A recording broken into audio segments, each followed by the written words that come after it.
Hello everyone. Today we will be discussing the topic of weighted voting. Now, to start off, what is weighted voting? Well, weighted voting is basically anytime we have a voting system where not all of the voters uh, carry the same weight, you could say, or in other words, it's not exactly one person, one vote. Some people have more say in the overall vote than others.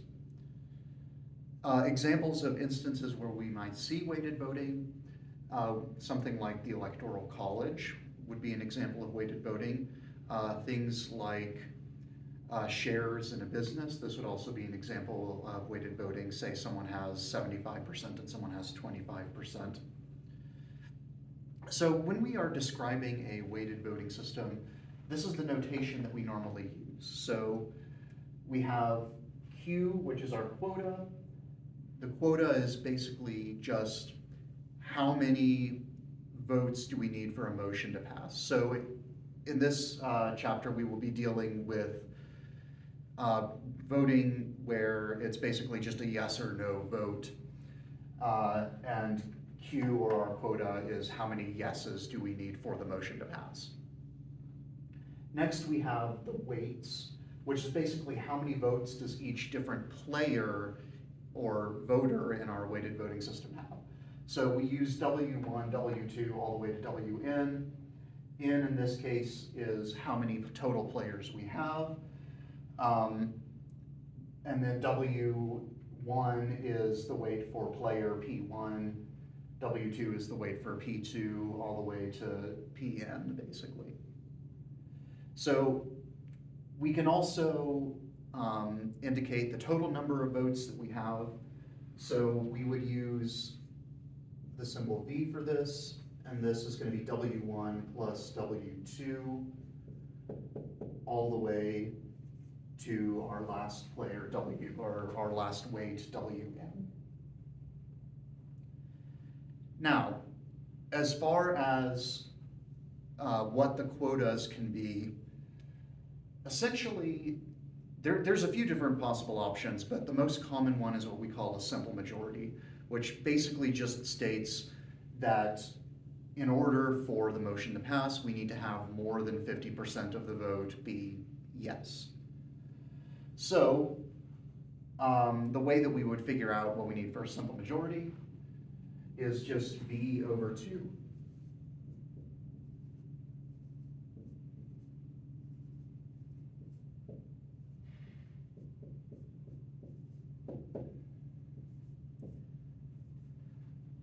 But there's a catch here, because say we have an odd number of total votes, V over 2 is going to be something and a half, which say we have 15 total votes, 15 over 2, that would be 7.5. Well, we can't really have 7.5 votes.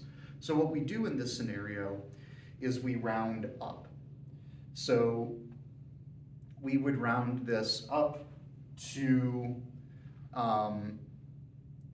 in this case, 8 votes if we had 15 total. So we would say V over 2 plus 1/2 for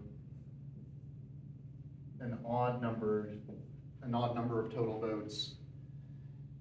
For an even number of total votes, we can have, we'll get a whole number when we do V over 2. The problem with this is that we can have, if we have exactly half of V as the total, or the quota, so say V is 20, and we set our quota equal to V over 2, that would be 10. Well, the problem there is that say we have 10 votes for yes and 10 votes for no, what do we do in that scenario? So the way that we sort of work around this is we say that our quota is, for a simple majority, is V over 2 plus 1 when V is an even number.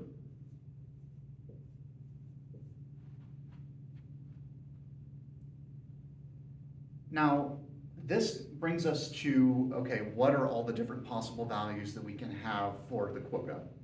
So let's look at this weighted voting system right here. So we have Q, and then our weights are 8, 6, 4, and 2.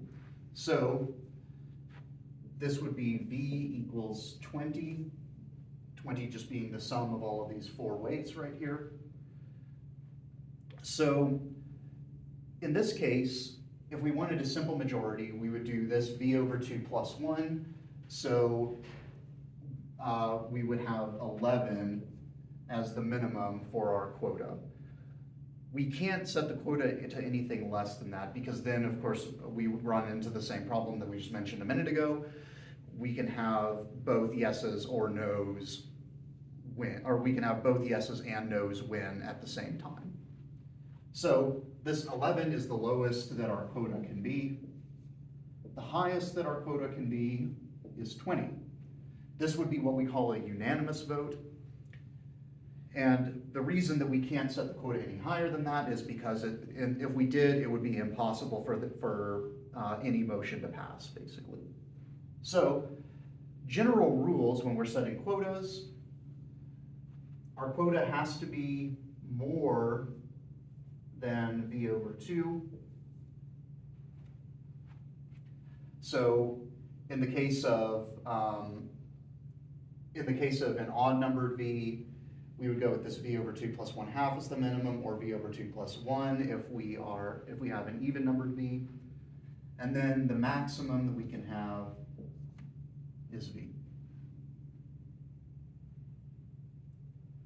Let's look at a couple examples of weighted voting systems where we see some sort of interesting phenomena showing up. So this one right here, we have a weighted voting system. We have V equals 40, and our quota is 40, which means that we require a unanimous vote. We've got 4 players with weights ranging from 20 all the way down to 5. In this case, even though we have different, dramatically different weights really for all of these different players, effectively each player's actual say is the same for all 4 of them. Why is that? Well, because if we need a unanimous vote, if any one of these 4 players says no, we don't have the 40 votes that we need for the motion to pass. So effectively, the actual voting power of these 4 players is all the same, even though they have very different weights. Another example that's sort of an interesting thing that we'll see is this system down here. So we have V equals 40 again.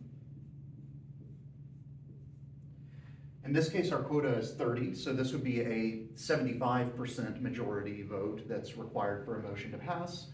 And our weights are 15, 15, and 10. Well, what happens here is that if these 2 players, players 1 and 2, vote yes, then we have enough votes, and it doesn't matter what our 3rd player does. But if either one of these players, player 1 or player 2, if either one of them votes no, then it doesn't matter what happens beyond that, because in that case, we can't possibly have more than 25. If we have 15 plus 10, that's 25. If we have just 10, that's also not enough. So the motion, in order for the motion to pass, players 1 and 2 both have to say yes, and then it doesn't matter what happens beyond that. So in this case, we have a player, even though player 3's votes or weight is not that much less than players 1 or 2, player 3's vote is effectively meaningless in this case. A couple other special cases that we'll consider. We have this system right here. So we have V equals 15. And the quota is 10, so we need a 2/3 majority for a motion to pass. But as you'll notice, P1 has 11 votes. So if P1 votes yes, we can basically single-handedly cause the motion to pass. So this scenario is what we call a dictator.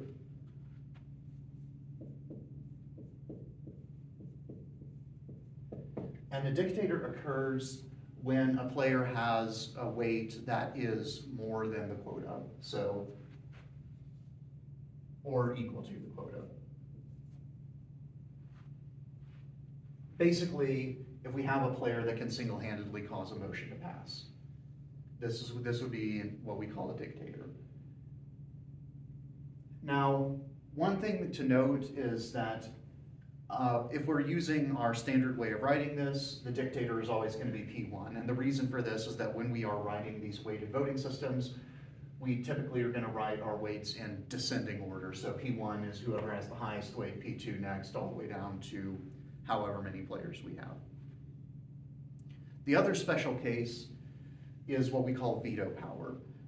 What does that mean for a weighted voting system? Well, say we have this voting system right here, so we still have V equals 15, and the quota is still 10. But notice, in this case, we have player 1 has 7 votes, so not enough to single-handedly cause a motion to pass. But if P1 votes no, the most that we can have is 5 plus 3 for yes, or 8 votes, not enough for the motion to pass. So in this case, P1 cannot single-handedly cause a motion to pass, but they can single-handedly cause a motion to fail. This is what we call veto power.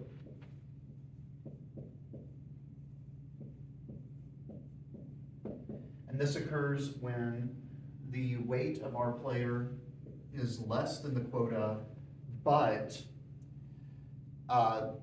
it has to be at least equal, the number of votes minus the weight has to be less than the quota also. So we would say V minus W is less than Q.